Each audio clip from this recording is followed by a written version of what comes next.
Hi there. Welcome to Side by Side with Marcus and Marcus. I'm Marcus Barbara, and today we'll be taking a look at Stanley Kubrick's 1987 war drama Full Metal Jacket. This film follows J.T. Joker Davis as he goes through boot camp and eventually becomes a war correspondent for the Stars and Stripes in the Vietnam War. This film gives a chilling account on the moral aspect of the Vietnam War and of the dehumanizing effect it had on the combatants. Today, on Side by Side with Marcus and Marcus.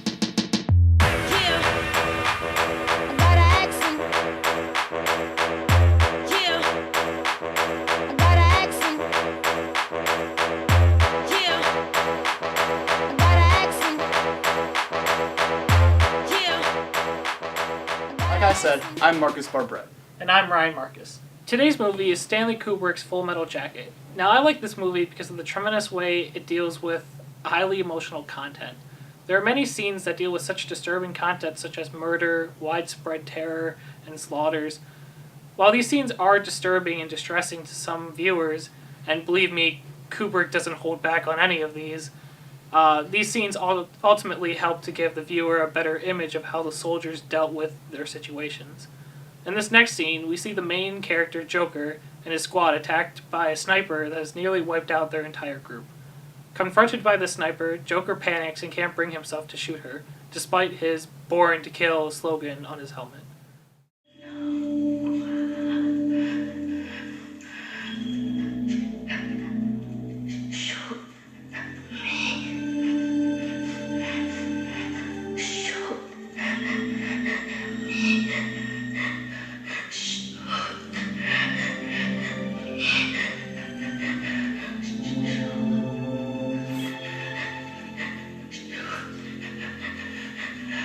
If you want to waste her, go on.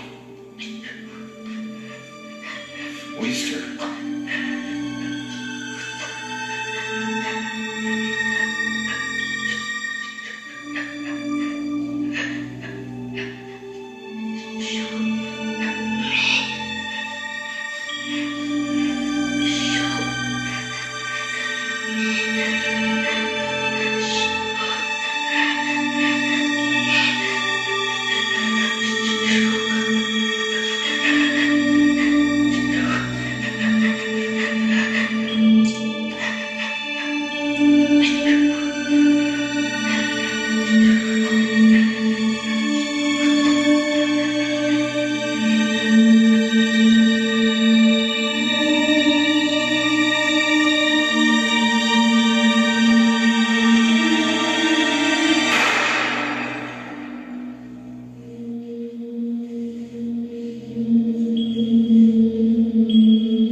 Joker, we're gonna have to put you up for the Congressional Medal of Ugly!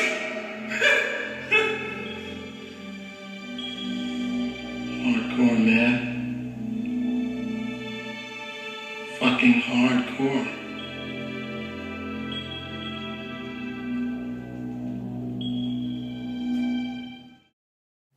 Now, it was very easy to see in this scene the psychological struggle that Joker goes through. We'll explore more of that in a later scene. But another thing that I really like about this film is the way that it gives us an insight into the psyche of the soldier. The Vietnam War was a very polarizing conflict. People on both sides were very dedicated to the cause. On the pro-war side, you had the war hawks and the extreme capitalists. On the anti-war side, you had the draft dodgers and the pacifists.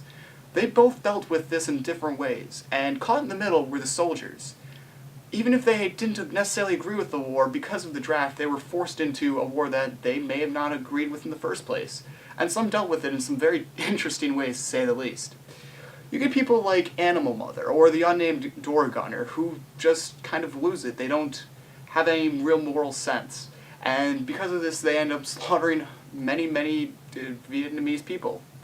Then you get people like Joker, who are caught in the middle. He understands that he has a moral duty towards pacifism, but he also understands he has a patriotic duty towards his country. And for the entire movie, he has to struggle between these two. One of the greatest visualizations of this is just in the way he dresses. On his helmet, he has the slogan, "Born to Kill" written, while he also has a peace pin right on his lapel. And in fact, in one scene, a superior officer asks him why he has that in there, and he replies, the duality of man, the Jungian thing, sir. And we're going to watch that scene now, and you can see him explain why he has this, and this really emphasizes the struggle that he has in this movie. Colonel? Marine, what is that button on your body armor? A peace symbol, sir. Where'd you get it? I don't remember, sir. What is that you've got written on your helmet? Born to kill, sir. You write born to kill on your helmet, and you wear a peace button.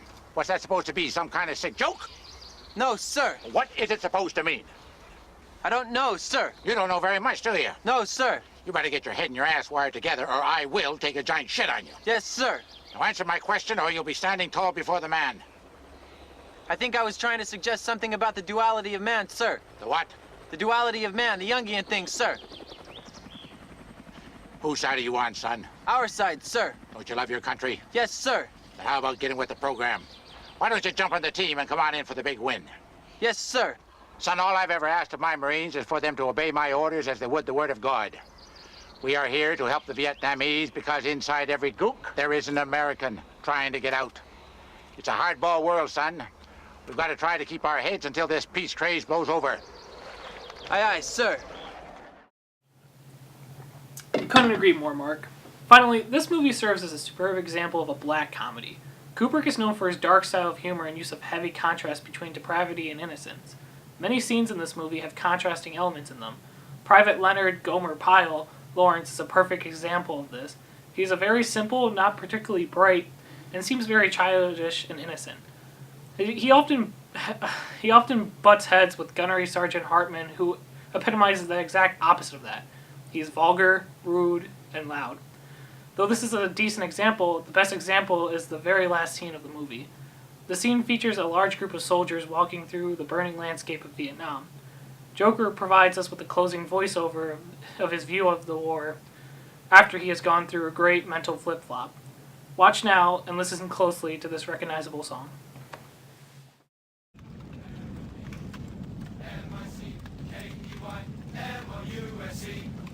We play fair and we work hard and we're in harmony. M-I-C-K-E-Y, M-O-U-S-E, Mickey Mouse. Mickey Mouse. Mickey Mouse. Mickey Mouse.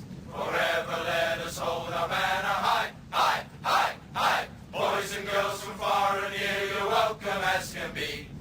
M-I-C-K-E-Y, M-O-U-S-E.